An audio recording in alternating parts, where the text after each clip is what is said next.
네, 랩스탄 팬들의 절대적인 지지, 막강한 영향력과 실력을 바탕으로 상업적 음악적 성취를 동시에 이뤄낸 힙합씬의 슈퍼스타를 뜻합니다. 대표적으로 제이지, 에미넴, 투팍, 나스, 비기, 캔드릭, 제이콜 같은 이들이 있죠. 그리고 국내로 시선을 돌려보면 이에 부합하면서 가장 먼저 떠오르는 래퍼는 단연코 도끼입니다. 조피디와의 만남으로 12살부터 커리어를 시작한 그는 정말 그의 별명처럼 타협 없이 곤조로 밀어붙였고 그 과정에서 많은 부와 명예를 쟁취해냈죠. 근데 아이러니하게도 이 형님의 서사 중심에 있던 돈이 자신의 발목을 몇 차례 잡기도 했습니다. 비투운동 당시 불거진 1000만원 사건부터 주얼리 대금 미납, 종소세와 건보료 체납까지 잊을만 하면 반복되는 그의 금전 이슈는 다른 래퍼들과 비교해도 유독 두드러졌고 결국 한국에서 가장 돈으로 상징되던 래퍼가 그 돈 때문에 위상이 흔들리는 모습을 보였죠. 하지만 그런데도 힙합씬 안팎에서 도끼를 향한 리스펙은 예로부터 꾸준히 존재해왔고 지금도 변함이 없습니다. 그래서 오늘은 왜 래퍼로서의 도끼가 갖는 지지층이 아직까지도 튼튼한지 그 이유에 대해 한번 찌끄려보려 합니다. 그럼 바로 들어가 보시죠.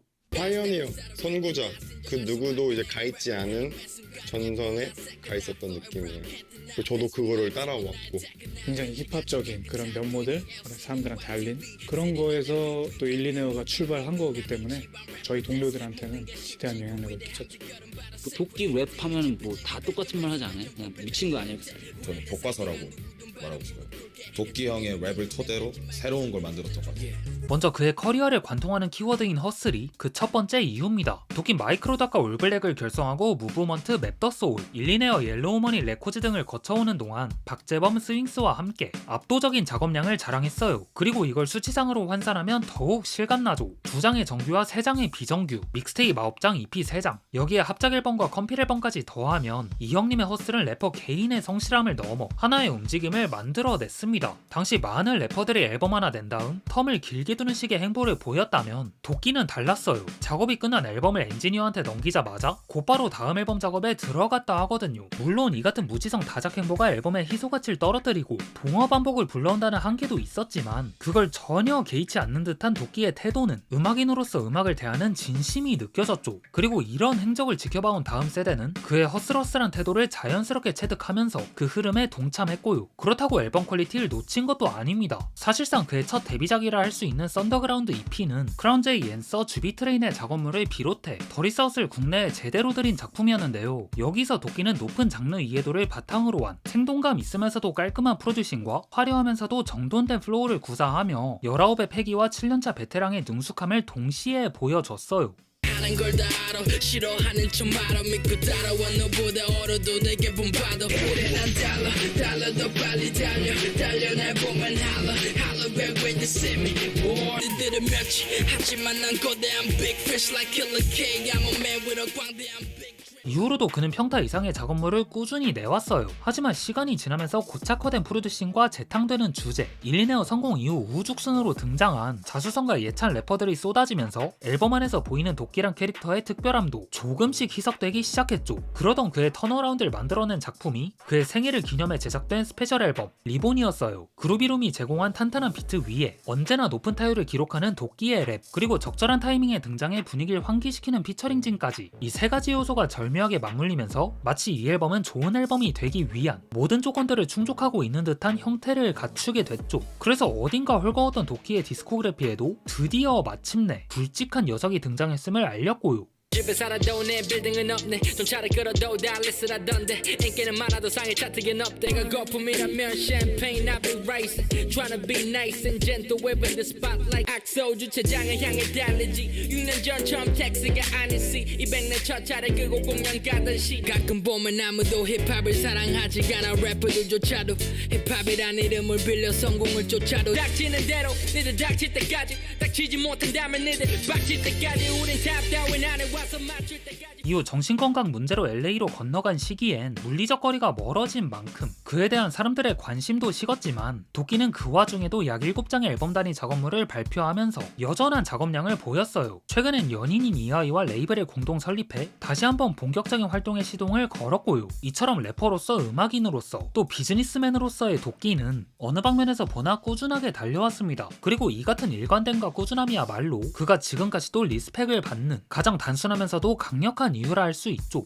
자, 다음은 도끼의 힙합적인 태도입니다. 도끼는 음악에서든 방송에서든 힙합적인 태도를 내려놓은 적이 없어요. 가령 자신을 대중에게 전파시킨 나 혼자 산다나 미우새 같은 리얼리티 프로에서도 방송을 위해 억텐을 쥐어짜내거나 연예인으로서의 모습을 보여주지 않고 그냥 평소 본인이 살던 라이프 스타일 그대로 카메라 앞에 가져왔죠. 이건 쇼미에서도 마찬가지였고요. 도끼님은 약간 진짜 여전하고 확실하게 스타프롬도 발음이고 존나 열심히 하고 허슬 그리고 끝까지 힙합이었고 그러니까 그냥 딱 봤을 때 힙합이지 않았어요? 나 혼자 사는 나온 거 봤을 때도 저는 그랬거든요. 그냥 제가 봤을 때는 확실히 힙합이었거든요. 그랬습니다. 존나 당당하고 그냥 게임하고 금목걸이 자랑하고 네, 공중파에서 그런 거 원하지 않을 텐데 사람들은 그걸로 저희 가족들은 욕했거든요. 근데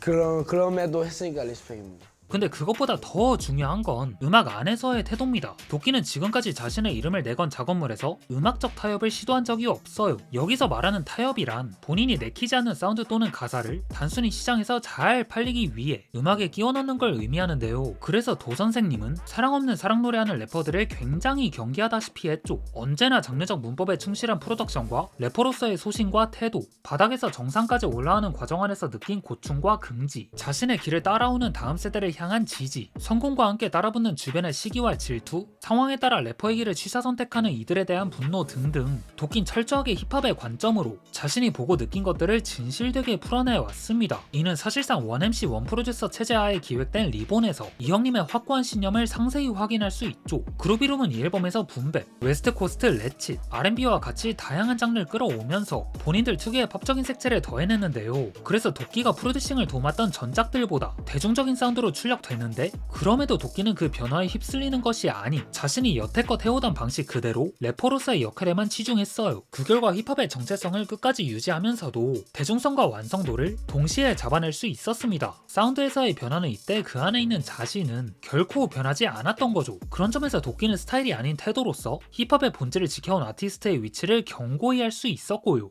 누구를 몇천 벌 때 나는 몇십에 목숨 걸어 다 때려치고 싶지만 그래도 돈은 벌어 I'm a rap star no 연예인 도를 닦아 코베인 주말에도 with it that whole day Young king young millionaire ride with me young boss young illionaire 내가 지나가면 저자들 얼어 영혼을 팔바엔 직접 땅에 먼저 간도 어차피 쟤는 힙합하다 좀 힘든 또 간도 마지막은 자수성가, 셀프메이드예요. 근데 여기서 한 가지 먼저 짚고 넘어가야 할 게 있습니다. 도끼가 자신의 부를 과시하기 위해 내세운 것들, 롤스로이스, 펜트하우스, 롤렉스, 금목걸이, 현금 다발. 사실 진짜로 중요한 건 이런 물질적인 것들이 아닙니다. 핵심은 바로 도끼가 그것들을 손에 넣기까지의 과정이죠. 이런 돈으로 살 수 있는 것들은 단지 그가 기울인 노력과 뒤따라온 성취에 대한 보상에 지나지 않으니까요. 도끼는 한국에서 셀프메이드란 개념을 최초로 그리고 가장 직관적으로 보여준 래퍼입니다. 12살에 서울로 올라와 컨테이너에서 숙식을 해결하던 소년이 무려 20대 중반에 여의도 펜트하우스에 살고 롤스로이스를 구입한 한국 최초의 래퍼가 됐죠. 그리고 그것들을 손에 넣는 과정에서 도끼는 앞서 말한 허슬과 힙합적인 태도를 고수하면서 비주류인 힙합으로도 충분히 성공할 수 있을 거란 확신과 긍정적인 마인드, 성공을 거둔 뒤에도 초심을 잃지 않는 태도를 함께 보여줬어요. 그렇게 동세대 래퍼들을 넘어 자신을 보며 자라온 힙린이들에게도 하나의 지침이 됐죠. 당시 장르로서의 힙합은 리쌍처럼 한국적인 색채를 극대화하거나 아니면 에픽하이처럼 대중적인 사운드를 입히거나 산이 긱스처럼 발라드 랩을 하지 않고서야 큰 성공을 거두기 어려운 분위기가 있었잖아요. 근데 도끼는 누가 들어도 힙합인 음악으로 그 어려운 걸 해냈기에 더욱 아이코닉한 인물이 될 수밖에 없던 거죠.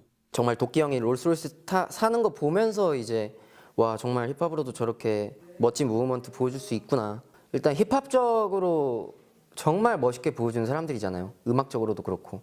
뭔가 일리네어 레코드 같은 경우는 저의 좀 태도와 관련이 있어요. 뭔가 가짜 다이아몬드 안 차고 페이크 플렉싱 안 하고 약간 그리고 뭔가 바닥에서 올라와서 내가 여기까지 왔다. 힙합의 기본적인 마인드셋인데 그거를 이제 완전히 한국 힙합에 이제 구축을 해준 게 형들이라고 생각해요. 여기에 도끼가 신에 가져온 또 하나의 변화가 있는데요. 그전까진 래퍼들 사이의 음악으로 번 돈을 대놓고 자랑하면 안 된다는 암묵적인 합의가 존재했어요. 한국 특유의 겸손지향적 문화를 넘어선 겸손 강요적인 사회적 풍토로 인해 힙합씬 내부에서조차 부의 과실을 터부시한 거죠. 대중과 힙합 팬들의 눈밖에 벗어나면 안 됐으니까요. 근데 도끼는 그걸 개무시했죠. 이 형님은 자신이 이룬 것들을 숨기지 않고 당당하게 드러냈고 그걸 오히려 자신의 퍼스널 브랜딩으로 가져갔습니다. 특히 당시 비교적 유복한 환경에서 출발한 래퍼들과 달리 리얼 저점에서 올라온 도끼의 머니 스웩은 훨씬 극적으로 와닿을 수밖에 없었고요. 항상 그 꿈이었어요. 너무 항상 좁은 집에서 살았기 때문에 집에 대한 그런 그 풀지 못한 갈증 같은 게 항상 있었고 무조건 랩을 해서 저렇게 살겠다. 이처럼 도끼의 성공은 힙합 팬들은 물론 업계 종사자들에게도 많은 귀감이 됐어요. 어그로 바이럴 타협 없이 오직 뛰어난 랩 실력과 셀프메이드 서사를 바탕으로 한국에 없던 길을 개척해낸 선구자니까요. 물론 최근 몇 년간 좋지 않은 소식으로 뉴스에 이름이 오르내렸다는 점은 팬들과 대중 모두에게 큰 실망을 안겼습니다. 아무리 그의 골수팬이라 해도 이건 외면하기 어려운 부분이죠. 하지만 동시에 그가 지금까지 이뤄낸 성과 역시 외면할 수 없습니다. 그가 남긴 삶의 궤적이 국힙 역사의 한 줄기와 일맥상통하거니와 그 과정에서의 선택과 결과물이 지금의 한국 힙합을 구성하는 일부가 됐으니까요. 그런 도끼는 인생의 새 챕터를 맞이하고 있습니다. 과연 이 형님이 새로 설립한 레이블에서 어떤 작업물과 행보를 보여줄지 다같이 한번 기다려보자고요. 네, 그럼 이번 영상은 여기서 마치고 전 다음에 올게요.